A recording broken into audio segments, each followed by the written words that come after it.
Hello बच्चों, कैसे हैं आप? उम्मीद करती हूँ आप बढ़िया और एकदम मज़े में होंगे, खुश होंगे और लाइफ को एंजॉय कर रहे होंगे। बिल्कुल बच्चों, खुश रहिए, स्वस्थ रहिए, मस्त रहिए, यही तो ज़िंदगी है। देखिए, जब हम खुश होते हैं ना तो कार्य भी निपुणता से करते हैं। तो चलिए रहते हैं खुश और पढ़ते हैं अपने अध्याय को।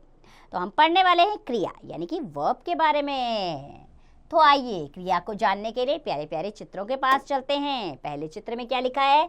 बकरी घास खा रही है। दूसरे में शेर सो रहा है और तीसरे में तारे चमक रहे हैं। तो बच्चों, इन वाक्यों में खा रही है, चमक रहे हैं और सो रहा है, इन पदों से कुछ करने या होने का बोध हो रहा है।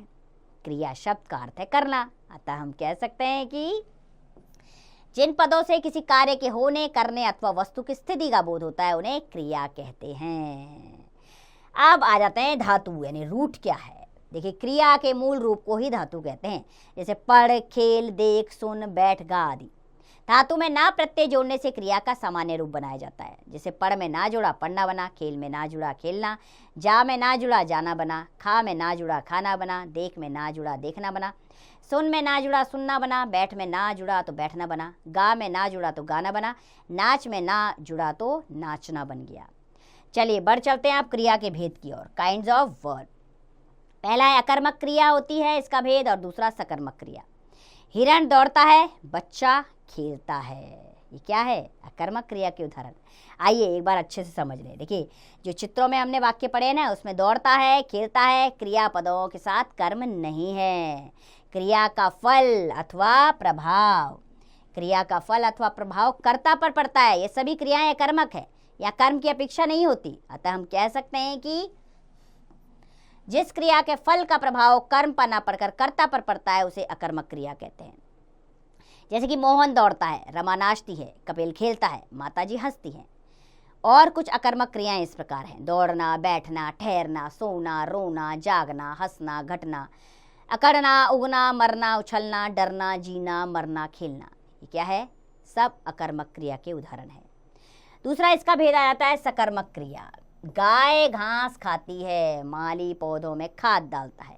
तो इन वाक्यों में खाती है, डालता है क्रियाओं का फल क्रमशः गाय तथा माली पर न पड़कर घास और पौधे पर पड़ रहा है। ये दोनों शब्द कर्म है, ये सकर्मक क्रिया है। इन क्रियाओं के साथ कर्म की अपेक्षा होती है। अतः हम कह सकते हैं कि जिन क्रियाओं का फल कर्ता को छोड़कर कर्म पर पड़े वह सकर्मक क्रियाएं कहलाती हैं। जैसे श्री कृष्ण ने कंस को मारा, तो इसमें कंस जो है वो कर्म है। समर्थ स्कूल जाता है, स्कूल कर्म है। मैं निबंध लिखता हूँ, निबंध इसमें कर्म है। चलिए सकर्मक क्रिया के भेद जान लें। जैसे मनु फल खाता है और रोमा वृद्ध व्यक्ति को सड़क पार करा रही है। तो आपने देखा कि पहले वाक्य में एक कर्म है और दूसरे वाक्य में दो कर्म है। तो कर्म के आधार पर सकर्मक क्रिया के दो भेद हैं, कर्मक क्रिया और विकर्मक क्रिया। आइए सबसे पहले जानें अकर्मक क्रिया क्या है। एक कर्मक क्रिया यानी कि जिन क्रियाओं का एक ही कर्म होता है, जिनके अंदर एक ही कर्म होता है, वे कर्मक क्रियाएं कहलाती हैं। जैसे रमेश पतंग उड़ाता है, इसमें पतंग एक ही कर्म है। सीता ने कहानी लिखी, कहानी एक ही कर्म है। तो ये एक कर्मक क्रिया के उदाहरण हो गए। अब दूसरा है द्विकर्मक क्रिया, अर्थात जिन क्रियाओं के दो कर्म होते हैं वे द्विकर्मक क्रियाएं कहलाती हैं। जैसे बच्चे ने अध्यापिका को काम दिखाया, तो यहाँ पर अध्यापिका और काम दो कर्म है।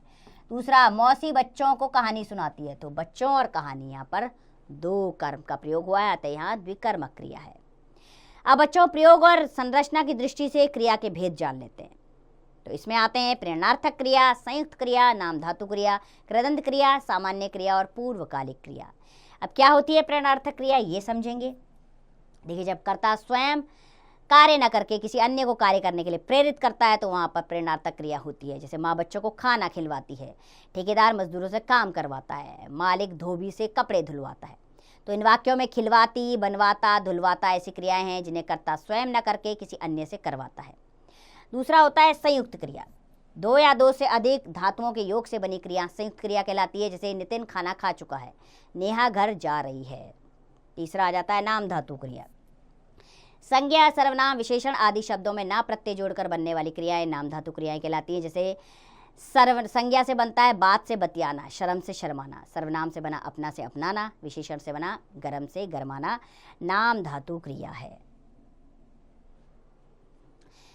जैसे बच्चों को पढ़ना चाहिए, मुझे लिखने का शौक है, इसके उदाहरण हैं।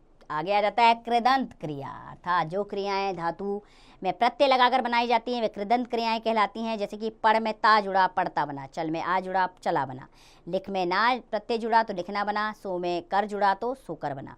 उदाहरण के लिए बच्चों को शर्माना नहीं चाहिए, बिना बात किसी से टकराना नहीं चाहिए। नेक्स्ट है सामान्य क्रिया, जहाँ एक ही क्रिया का प्रयोग होता है उसे सामान्य क्रिया कहते हैं। जैसे रोहित सोया, मोहित दौड़ा, तो सोया और दौड़ा एक ही क्रिया है तो ये सामान्य क्रिया हुई।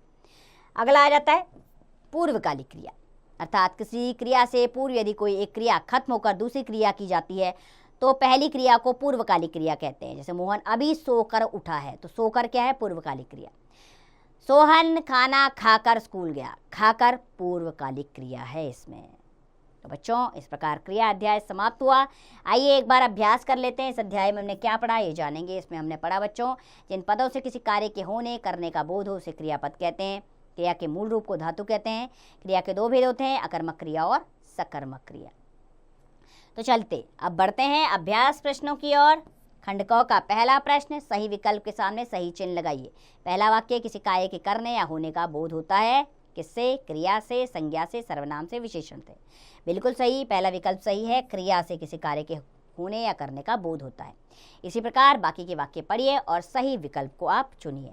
हम अगले प्रश्न की ओर बढ़ते हैं। हमारा अगला प्रश्न है बच्चों, प्रेरणार्थक क्रिया बनाकर वाक्य लिखिए। ठीक है, अध्यापिका ने कविता सुनाई, तो अध्यापिका ने बच्चों से कविताएं सुनवाई। ठीक है, तो इस प्रकार आप प्रेरणार्थक यानी कि इसमें अध्यापिका कार्य नहीं करेगी, करवाएगी। इसी प्रकार बाकी के वाक्य आप स्वयं बनाइएगा। हम खंड क के पहले प्रश्न पर आते हैं। निम्नलिखित वाक्यों में से क्रियापद छांट कर लिखिए। मोहन पुस्तक पढ़ रहा है, तो कौन सा है क्रियापद? पढ़ रहा है, तो यहाँ लिख दीजिए आप पढ़ रहा है, ये इसका क्रियापद है। इस प्रकार बाकी के वाक्य पढ़िए और क्रियापद स्वयं लिखिएगा आप। हम दूसरे प्रश्न पर आते हैं। रिक्त स्थान भरना है इसमें धातुओं के उचित रूप द्वारा। मोहन ने कल रोहन की पुस्तक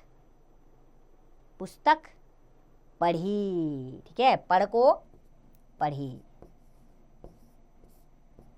ठीक है, इसी प्रकार सही धातुओं के उचित क्रिया शब्द आपने यहाँ पर स्वयं लिखने हैं। हम तीसरे प्रश्न पर आ जाते हैं। यहाँ पर लिखित उत्तर देना है। पहला प्रश्न, क्रिया की परिभाषा और भेदों के नाम लिखिए। तो वे शब्द जो किसी काम के करने या होने के बारे में बताते हैं क्रिया शब्द कहलाते हैं। क्रिया के दो भेद होते हैं, सकर्मक क्रिया और अकर्मक क्रिया। इस प्रकार बाकी के प्रश्नों के उत्तर भी आप स्वयं देंगे बच्चों और लेखन कार्य करते रहेंगे ताकि आप भाषा में पकड़ मजबूत बनाए रखें। तो खुश रहिए, स्वस्थ रहिए, मस्त रहिए और इसका अभ्यास करते रहिए।